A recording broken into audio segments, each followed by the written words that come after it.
war was 4 years old, and still the Western Front remained, like a chronic disease that men had become accustomed to live with, but conveying a daily reminder of the approach of death. This ragged line, etched into the broad surface of the earth, was the focus of the most gigantic effort ever generated by the human race.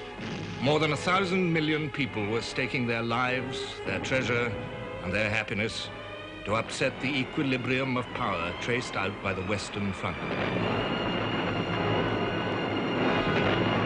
The Western Front dominated the thoughts of generals. Only here, they were certain, could the issue of the war be decided. Field Marshal Sir Douglas Haig believed, "We cannot hope to win until we have defeated the German army." Defeat the enemy's army. Falkenhayn had tried.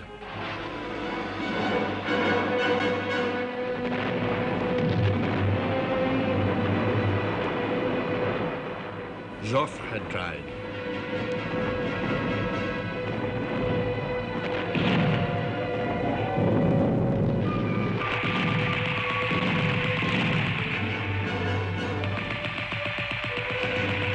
Nivelle had tried.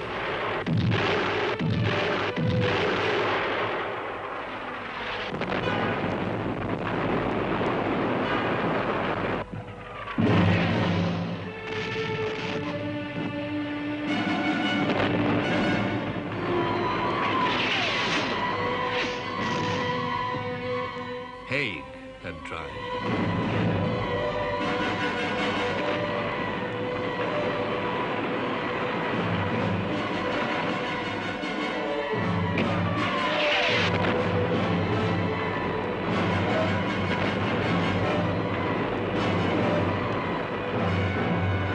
The human cost was appallingly evident. For the dead, the war was over. For the maimed, the shell-shocked, of all the armies, the war would never be over. They had been through horrors whose memory would never fade. Worse, horrors that obliterated all memories and even the mind itself.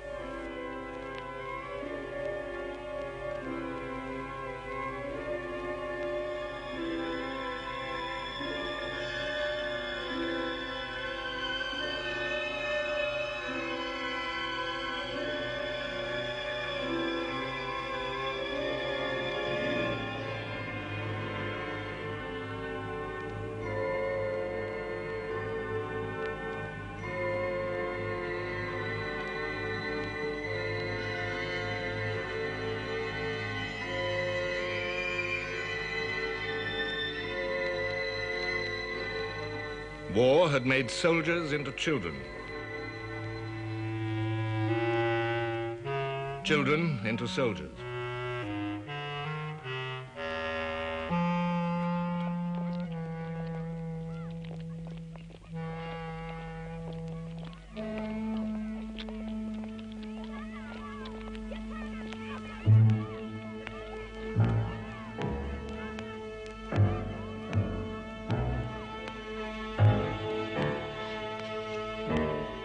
This was a new kind of war, whose scale dwarfed the traditional means to victory, victory by success on the battlefield. This was not a conflict of armies alone, but a conflict of peoples, peoples armed with all the powers of modern industry and invention, peoples obsessed by a vision of total victory. They wished to stand triumphant over a smashed, crushed, humiliated, and prostrate foe. Desire for total victory rode the human soul and spurred it on. The mainspring of the world's catastrophe was the mind of man. Victory lay with he who conquered it. Propaganda became the deadliest of weapons, and truth the first casualty. One got the impression from reading the papers and hearing the talk that the Germans, or the Huns as we call them then, were a horde of barbarians who were descending upon Europe, about to plunge Europe into another dark ages. We read about how they slaughtered women and children and threw babies up in the air and caught them on the bayonets and tortured prisoners of war and all that. I didn't believe all that. In fact, I wondered if the Germans were barbarians of that type. If they were, why we hadn't heard more about it before this war started. Government censorship in every country made sure that all news was slanted or suppressed.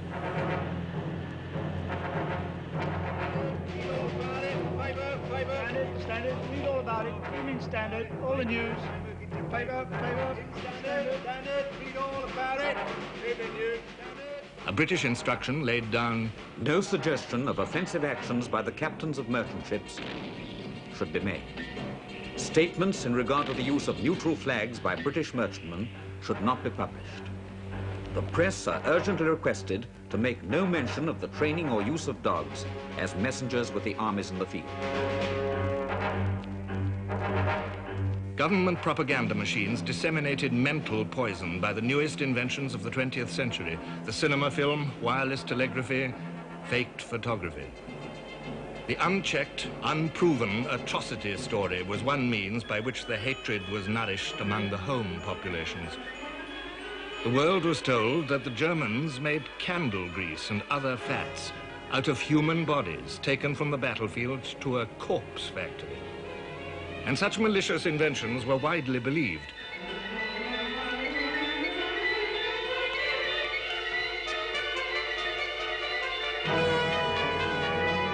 Relentlessly, the enemy was portrayed as a monster of savagery, worthy only of hate.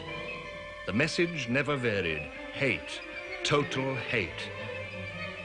It was total hate that sustained the demand for total victory.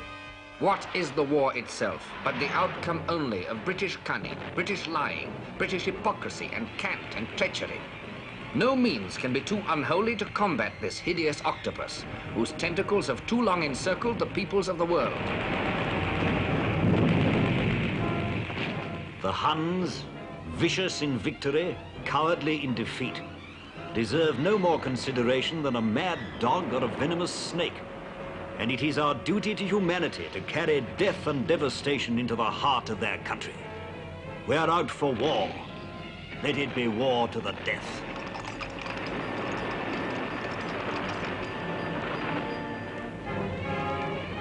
There are only two divisions in the world today: human beings and Germans.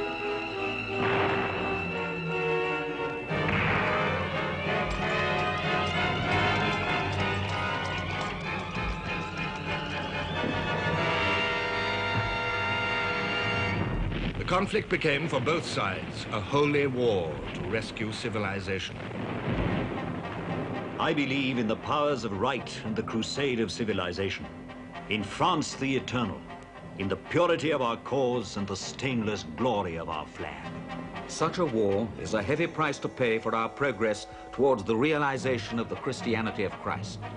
But duty calls. One thing is clear: God must stand on Germany's side. We fight for truth, culture and civilization and human progress and true Christianity. Few were immune from the contagion of this universal hysteria. Even the novelist Arnold Bennett could write with sincere conviction after a visit to a war cemetery. And then a tomb with a black cross. Very disconcerting, that black cross. It is different not only in color but in shape from the other crosses. Sinister. The whole devilishness of the Prussian ideal is expressed in that black cross. Mercy, truth, and love had died, along with respect for the ancient decencies of civilization. People obediently followed their leaders and accepted without question the harsh requirements of their cause: victory by any means. Now, for the first time, the starvation of whole nations became a weapon of victory. The Allied blockade of Germany was complete. Now the Germans were eating less than half the daily food necessary for health. In 4 years of war, more than 700,000 Germans, men, women, and children, died as the result of the Allied blockade. The young and the weak suffered most. And diet consisted mainly of turnips one day and barley and prunes the next. And then it started again, turnips and barley and prunes. There was no fat. Potatoes were roasted in a little water so that they stuck to the pan. Bread got into a worse and worse state. German bread was made with grass, tree bark, turnips, or even a flour made from dried blood. Coffee was made from walnut shells, tea from raspberry or nettle leaves. There were 7,000 food substitutes in German shops.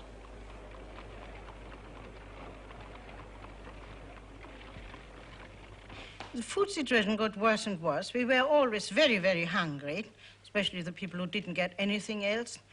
And I remember very well my mother was so thin that I, a small child, could easily lift her up. A great nation was being ground down to grey and soul-destroying poverty.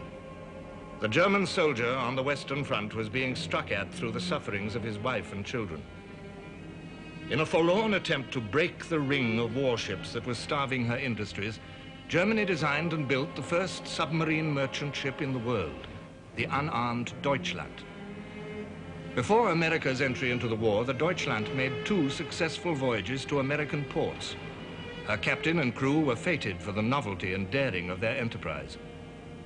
The Deutschland could carry limited quantities of vital chemicals or metals, but she and her sister ships could not solve the problem of the blockade. Only ruthless counter-blockade of Britain could do that. The German government announced to the world, from the 1st of February 1917, sea traffic will be stopped with every available weapon and without further notice in the following blockade zones: around Great Britain, France, Italy, and the Eastern Mediterranean.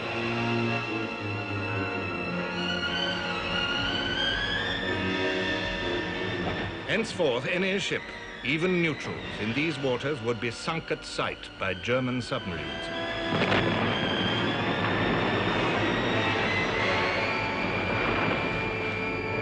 The vessel that in 1914 had been thought too frail to venture far from German coasts had now become Germany's greatest hope of victory.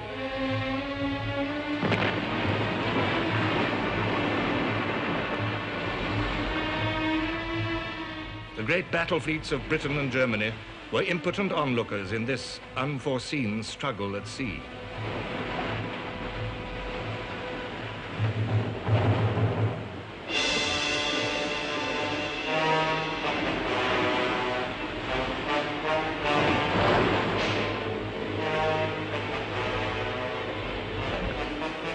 There were no stately deployments into line ahead, no thundering broadsides, no victory bells in this continuous, pitiless war of starvation. 2 great nations had each other by the throat with a grip that tightened in convulsive desperation, and one must die.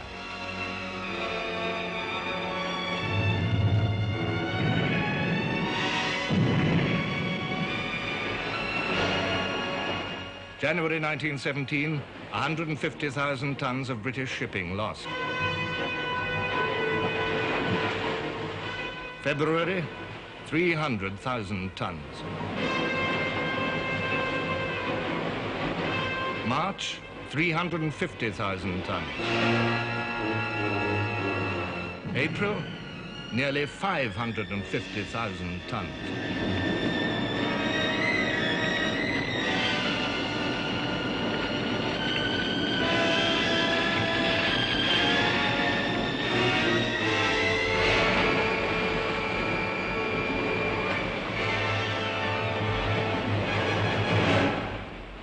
Then, slowly, month by month, the U-boat was mastered.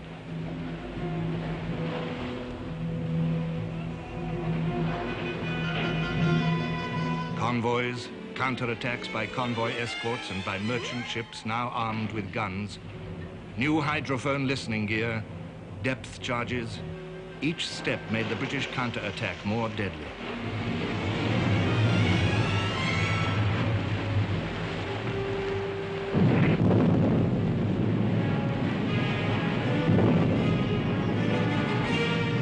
Aircraft searched the seas ready to bomb and machine gun.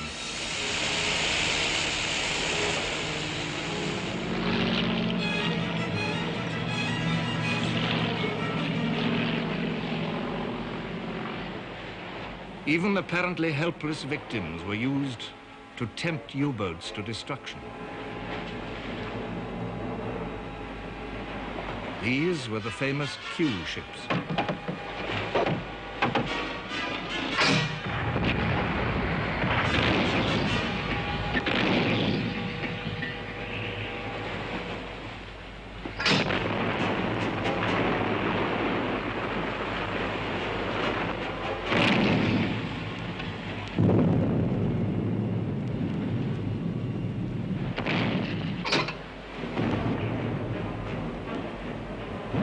George wrote, "It was Britain's grandest struggle at sea, in its magnitude, in its intensity, in the issues that depended upon it. The battle was fought in every ocean and on every trade route. Never were the skill, the daring, and the endurance of British sailors put to so stern a test." The sea war went on. The submarines went still further afield for gain, refilling their tanks with captured oil and their galleys with captured eatables.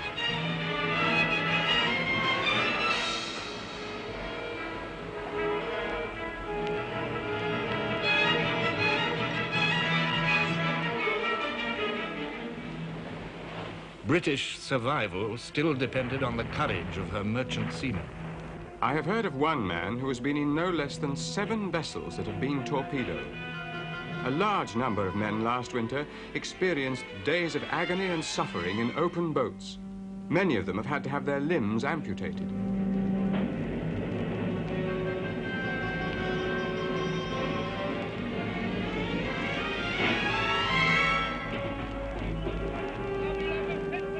Although the British had averted outright starvation, food became scarcer and scarcer. Compulsory rationing was hateful to British traditions. Instead, the government appealed to the nation to ration itself according to a published weekly scale. 4 pounds of bread or 3 pounds of flour, 2.5 pounds of meat, 3/4 of a pound of sugar. I know that in government circles, deep anxiety prevails. Famine is feared. Stocks of wheat are down to 9 weeks' supply. On the 25th of February 1918, compulsory rationing was at last introduced in London and the home counties. In April, it was extended to the whole of Great Britain. Meat, approximately 2 pounds a week. Sugar and fats, 1/2 pound each a week. Rationing did not put an end to shortages.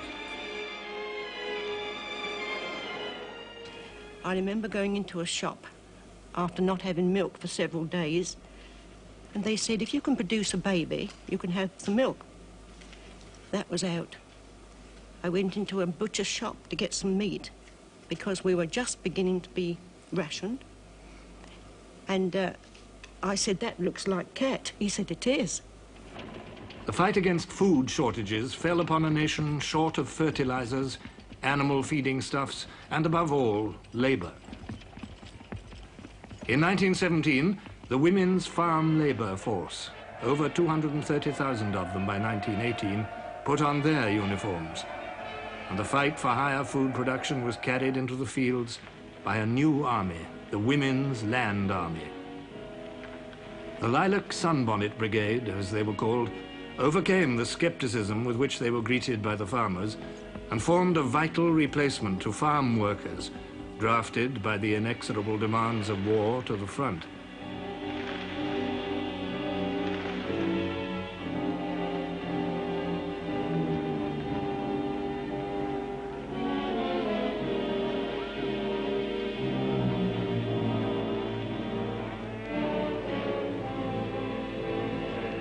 Timber, a vital commodity in a war which demanded more and more for pit props, for ammunition boxes, for huts and billets, for duckboards, for trench works, and for building, called for more and more labor.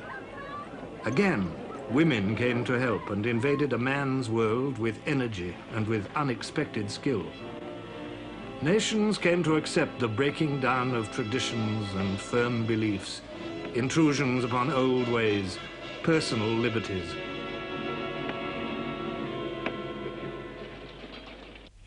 Motor vehicles, when requisitioned for government purposes, rolled impressively into military depots.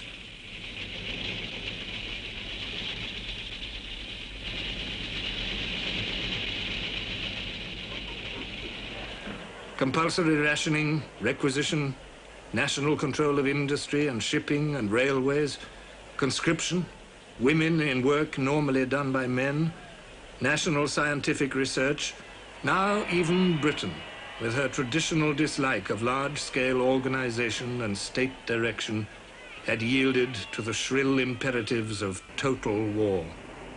Lloyd George wrote, "The scope of government control widened steadily and ineluctably until it covered practically the whole industrial life of the nation. The nation concentrated all its great strength and skill on victory." In every country now, the individual had become a cog in a huge and complex war machine. Whole new industries had been created since 1914 for making aero engines, for making all the instruments required by modern aircraft. A small chemical industry had been transformed into a great national asset. Standardized or prefabricated ships slid down the slipways one after another. Steel for guns or steel for shells. Steel for ships or steel for tanks. There was not enough for all. Engines for tanks or engines for lorries or engines for aircraft. Not enough for all. Britain was now the war factory of the Allies.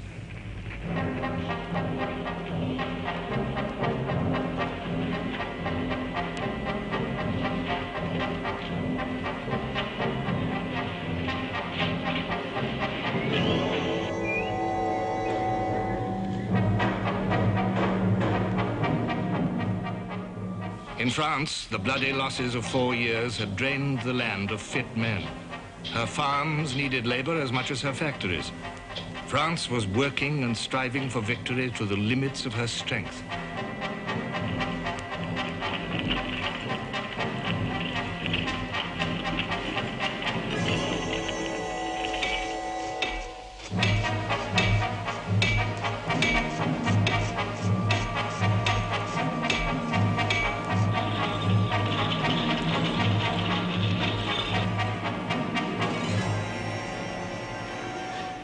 So was Germany.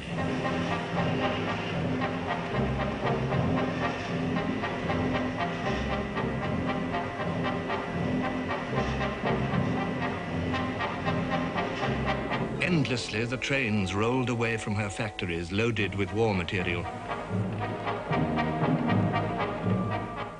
In every country, the worker was a cog in the machine.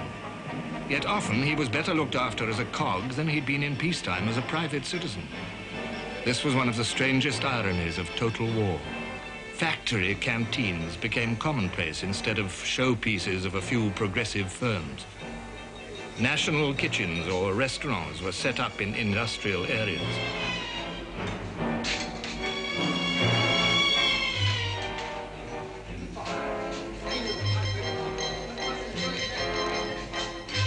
The purpose of this movement, organized by the Ministry of Food, is to instruct the poorer classes how food by proper cooking can be made to yield the most nutrition with the least waste.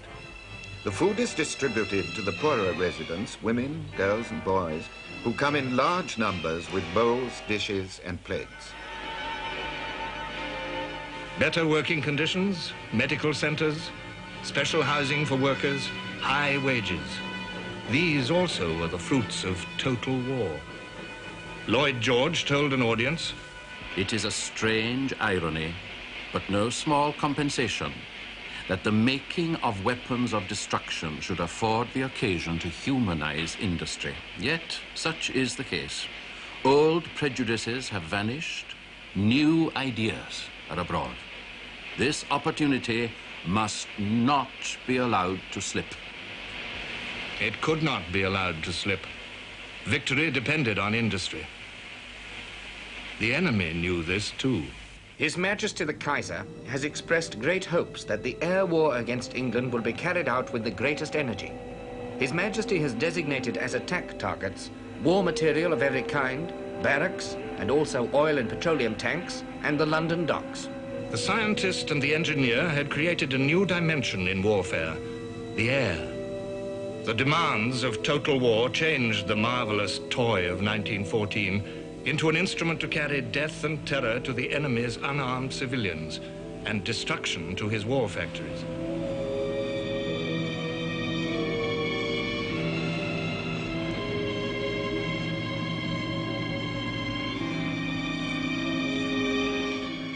In the autumn of 1916, as many as 14 Zeppelins at a time set out for England. 200,000 cubic feet of hydrogen lifted them. The Zeppelin crews were pioneers in the upper air. Each mission was an epic of danger and endurance. For the attacking aircraft and also for the anti-aircraft guns, a Zeppelin of that size was a sitting target. About over 300 feet long, 50 feet in diameter, at a speed of 60 miles per hour. That was all. It was a very cold affair to go across to England. It was so cold that if you forgot that you didn't wear a glove at a given moment and touched any part of the aluminium structure, you would burn your fingers. And the sandwiches, which we kept in a container in the gondola, were absolutely frozen, stiff, and you had to melt part of it in your mouth until it became soft enough to be bitten off. German science gave her airmen a triumph in English skies. British science made that triumph only of brief duration. The incendiary bullet transformed a Zeppelin into a blazing funeral pyre in the sky. The death of a great airship was terrible, even to the men who destroyed it.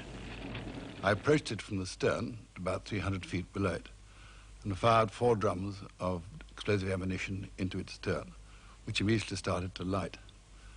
At the same time as I was doing this, one of the other pilots was flying across the airplane, across the Zeppelin from the top, over the top. And to his horror, he saw a man in the machine gun pit on the top of the Zeppelin run to the side and leap overboard. When I looked up and I saw that this Zeppelin had been picked out by the searchlights. Then there was a small glow which gradually spread the whole length, and afterwards the thing burst into one big conflagration. There was a gasp of, I don't know whether it was abhorrence or whatever it was from the people, very much like the sound that one would get when there's a big firework display. And as it came down, very, very slowly, I heard my mother say, "Oh, those poor men up there." But there was an old Boer War veteran next door who said, "Let 'em frizzle." And so it came gradually down. But someone, I don't know whom, took up, started to sing the Land of Hope and Glory, and it was taken up one after another by the people that were congregated there, until it seemed to, the whole place seemed to be resonant with this singing.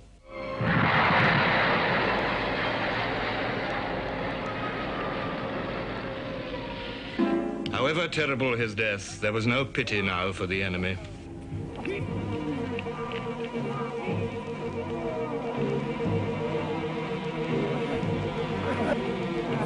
Since an airship raid on London has become impossible, the air service is required to make a raid with Gotha bombers as soon as possible.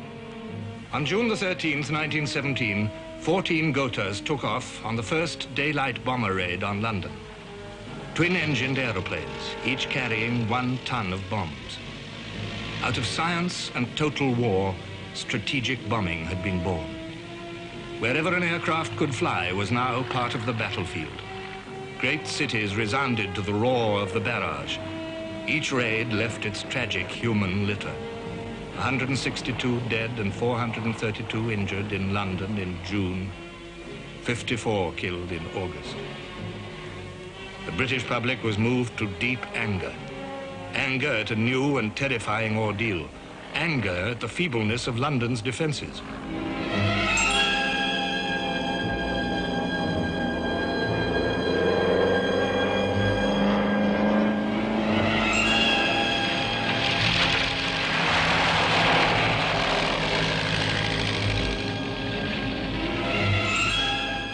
The government reorganized the defences at frantic speed. A public air raid warning system was begun. Whistles and the firing of maroons heralded the coming of the Gothas.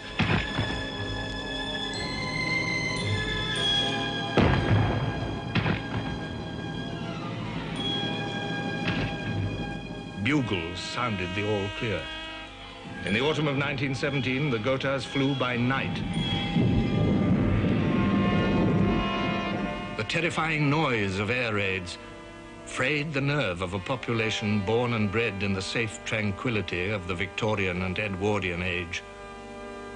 War production began to suffer. General Robertson warned Haig, continuous air raids on England are causing interruption in munitions work and having some effect on the general public. At Woolwich Arsenal, production fell to only 1/5 on the day after an air raid. The British and French air forces hit back at German industry.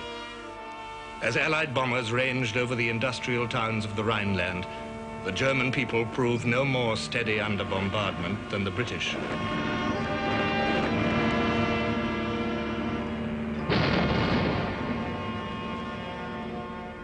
Everybody was frightened. We had to go to the cellar, and we had no electric light in our flat. All clothes had to be put on a chair so that one could dress in no time, as quickly as possible, and rush down to the cellar where the whole house met then. Air raids occurred on cloudless nights mainly, and we heard the planes coming, we heard the anti-aircraft guns, and everybody got more and more frightened. The bombers turned cities into a battlefield strewn with dead or maimed civilians, women, children. There were no non-combatants in a total war. Everyone was drawn in. Everyone was doing their bit. The war was insatiable. The men had marched away in millions and they had died in millions. Now women had to don service uniform. Today we had a unique war pageant of a most inspiring kind. A procession of 3,000 young women, representative of all the branches of war work in which female labor and ability is employed, each section distinguished by its own separate uniform. The Women's Army Auxiliary Corps, the WACs, serve as cooks, typists, telephonists, transport drivers, motorcyclists. Some work in the census office, decoding messages in every modern language. The Women's Royal Naval Service, the Wrens, are employed on cleaning torpedoes, signalling, making mine nets, gas masks, depth charges and sails. The Women's Royal Air Force, known as the RAFs, are drivers and fitters on aircraft and airships. Women gained an importance as part of the machinery of victory that they had never enjoyed in their own right. Total war, rather than Mrs. Pankhurst and her suffragettes, gave women the right to vote. The Representation of the People Act of 1918 went even further. Women could now stand for election to Parliament.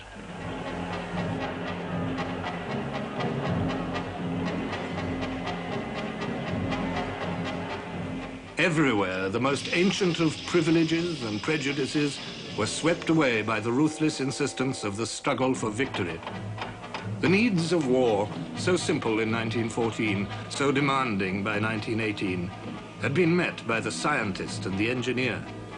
The small of 1914 had become mighty. The few of 1914 had become many.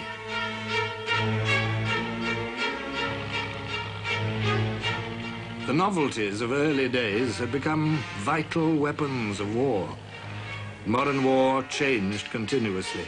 Refinements of invention multiplied. The most significant of war's innovations was achieved by man's most urgent need, to break the deadlock of the Western Front.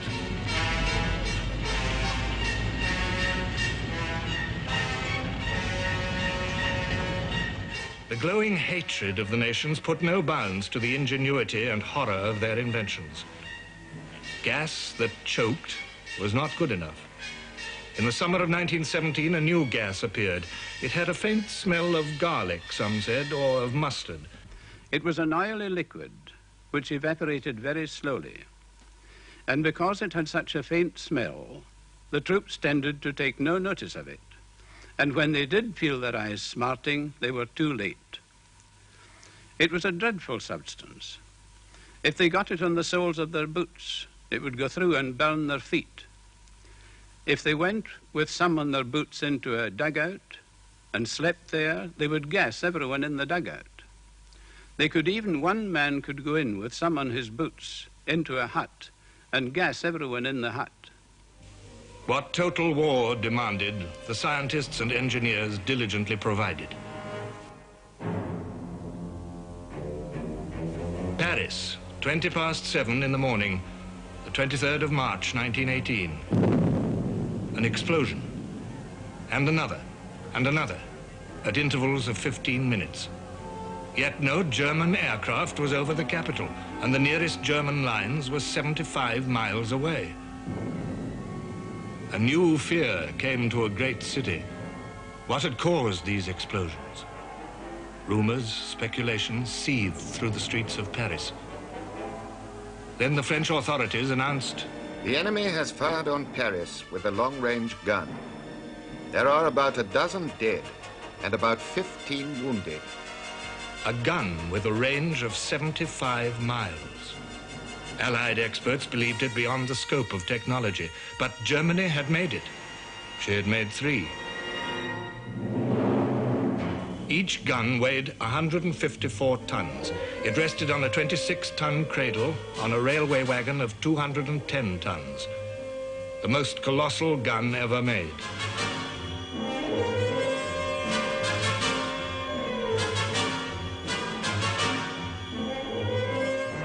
When the huge French railway guns began to counter-bombard the Germans, this war of artillery, this war of technology reached its fantastic climax. The city and the trenches shared the same conflict.